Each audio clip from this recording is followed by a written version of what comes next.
Hey everybody, Jim here with SAPBODS.com, and this is the second in a series of videos designed to teach data migration professionals how to use BODS in a single day. In the last video, we connected to BODS using the designer, we created a new project, and we created 3 new data stores. The first data store was a pointer to Microsoft SQL Server. The second data store was an indirect connection through ODBC to a Microsoft Access database. And the third data store was a pointer to a SAP system, that is Minisap 620, running on the local network.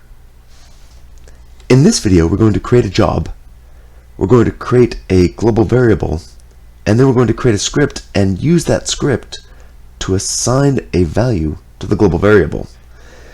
Then we're going to import the data from a flat source file, transform that source data, and then prepare a load file for SAP. Here in the Data Services Designer, you see the project that we created in the last video. The way to create a new job is to right-click on the project and choose the type of job to create. Almost every job that you'll ever use in BODS is going to be a batch job, and for this training, that's what we're going to use. So create a new batch job.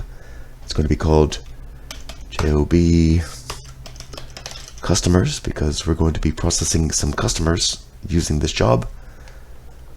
And hit enter, and that's it. The job is created. Now to create a variable specific to this job, just go up here to variables, create a new global variable, insert, click to edit, and we're going to call this company code. And then we're going to edit the data type, and the data type is going to be a character of type, a character of length 4 characters, because that's what SAP uses for its company codes. And that's it. We've created a job and a global variable for that job. So now that we've created this job, we can create a script and assign the variable a value. Let's do that now. Over here on the right, again, information overload, just like these bars at the top and these bars at the bottom and all this stuff in the middle, there's suddenly more bars on the right once you create a job. When you create this job, it opens it in this work area, and if you lose that, you just simply double click on the job and it brings it back up. And for the record, if you lose the project area and the data store area, you can bring those right back, just like that. And later on, I'll show you how to drag them around and stretch them, but we're going to move forward with creating the script at this point. So to create a script, you start here, and normally you work left to right, so you would start on the left side of the screen, click there, and we're going to call this CR variables, because this script is going to be designed to assign values to variables. And then to edit the script, you simply apply your Java code, and if you are a Java programmer already, or you have been a programmer for a long time, you can get into the scripting language that is used by SAP very quickly. It starts off as with the editor. It's very, very generous. Automatically pulls up the variables that have been created.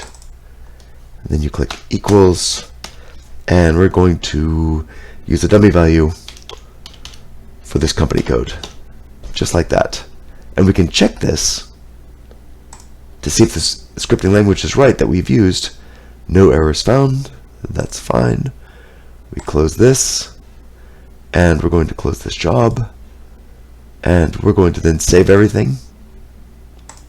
Great. And that's it. Let's move on to the next step.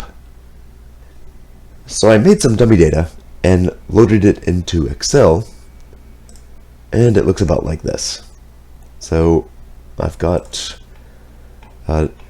legacy customer number, customer name, address, and then a telephone number and a fax number.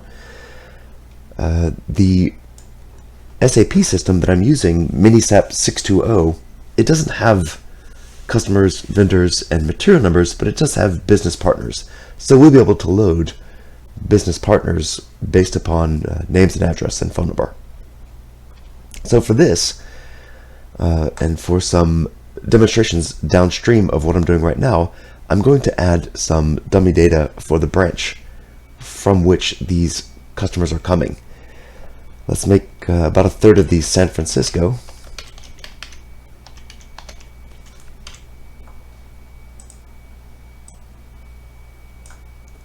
And the third is going to be New York.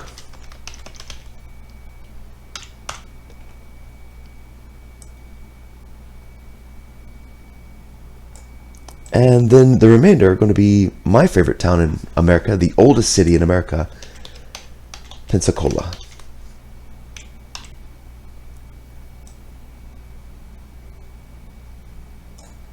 And then I'm going to save the file.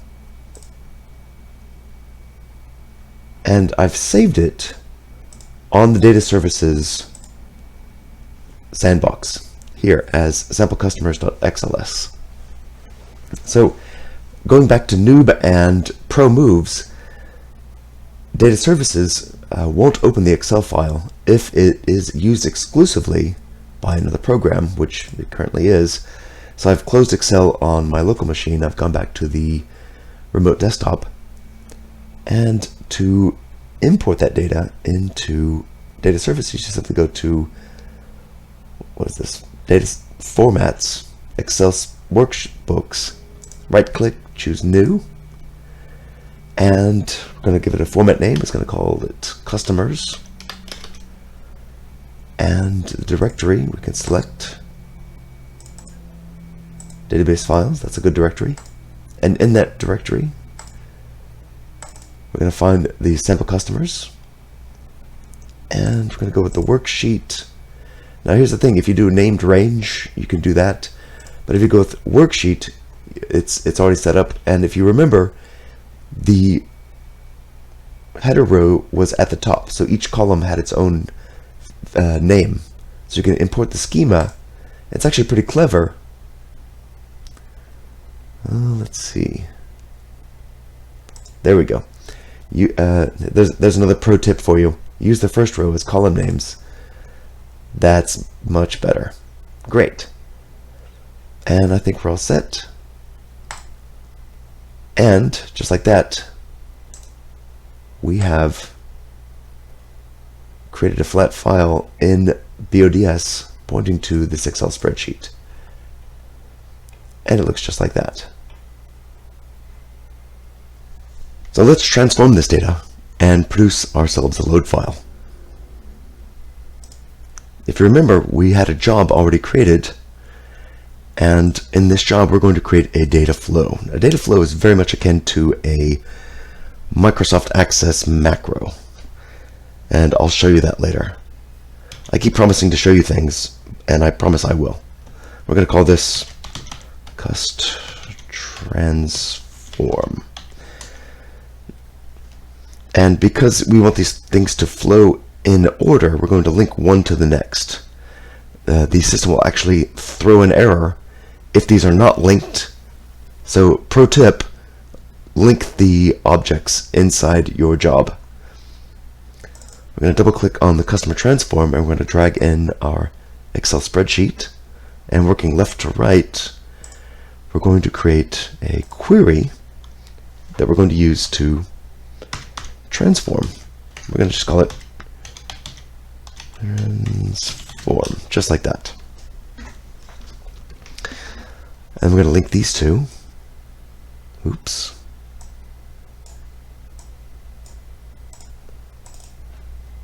And we're going to provide some transformations. We're going to tease across these. And we're going to get also the telephone number by simply clicking map to output. You see how it drops it at the bottom. And the fax number I'm going to drag over just to show you. it gives you this option to just insert above or below, like that. Perfect. Let's transform some data. This is going to be called Alt-KN, name 1, Strauss. I haven't looked at ADRC in a while. I think this is str_su03 suppl4 1.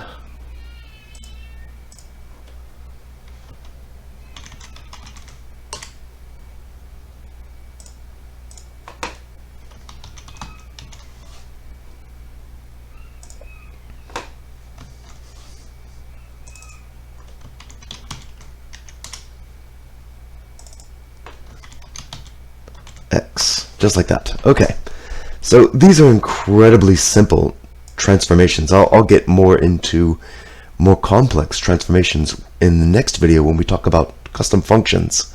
But in this video, we're just going to do something quick and dirty to show you how to tease information out of an Excel spreadsheet, transform it a little bit, and then produce a load file. Additionally, we're going to save this into one of the data stores so that we can look at it a little later, and I can get into showing you how Access is very much akin to data services. So let's make ourselves a new flat file. We're going to call this customers, because we're not very creative today. It is an adaptable schema. And we're not going to go with a custom transfer program. We're going to go local c:\database file. Now check this out. I'm going to go with an incorrect spelling here deliberately to show you how to check errors when you execute a job. I'll call this customers.txt, and we're oh no, you know what? Let's go with tab, and the rest is fine. Great. So we can throw this, oops, we can throw this right up here as a target of this transform.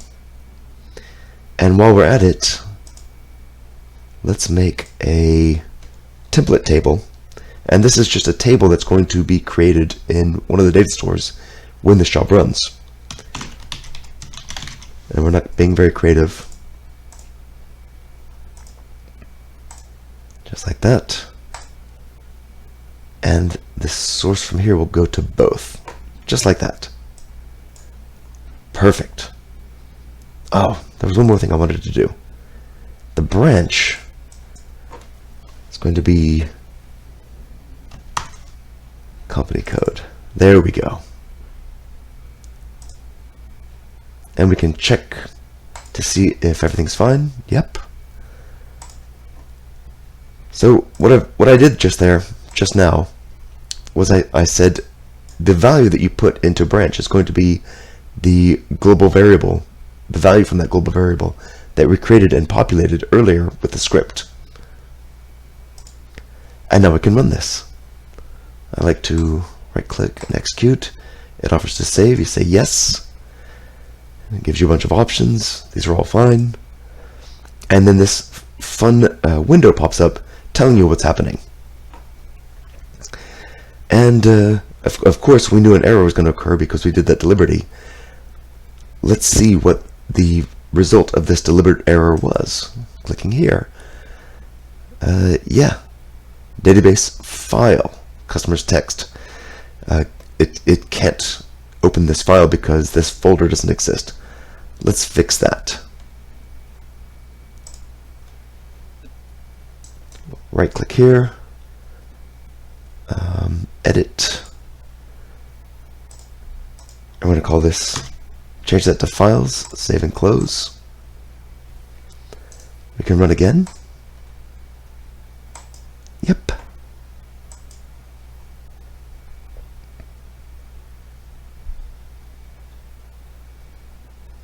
And this time the job completed successfully. Let's look at our customer master's source file. And just like that, everything is in line, and it's great. Now let's be clear, I think it could be better if it had a header row. Let's add that now. So I've already removed the Microsoft Access table. I'm going to mess with that later, but we can fix the customer's txt file from here. Here, row header. This is a fun pro tip. Always add a header row on your text files. Save and close, and then we can execute this again.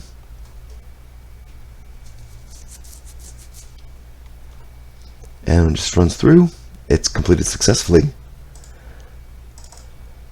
And just like that, it has added a header row. Easy peasy. So in recap, we created a job, we created a global variable, and then we created a script, and we assigned a value to the global variable with that script. And then we imported data from an Excel spreadsheet, transformed that data, which included adding the value from the global variable, and we prepared a load file. So I'm hoping that these videos are demystifying and making BODS less scary. In the next video, we're going to talk about custom functions and do more complex transformations. Thanks so much for watching, and I'll look forward to seeing you in the next video.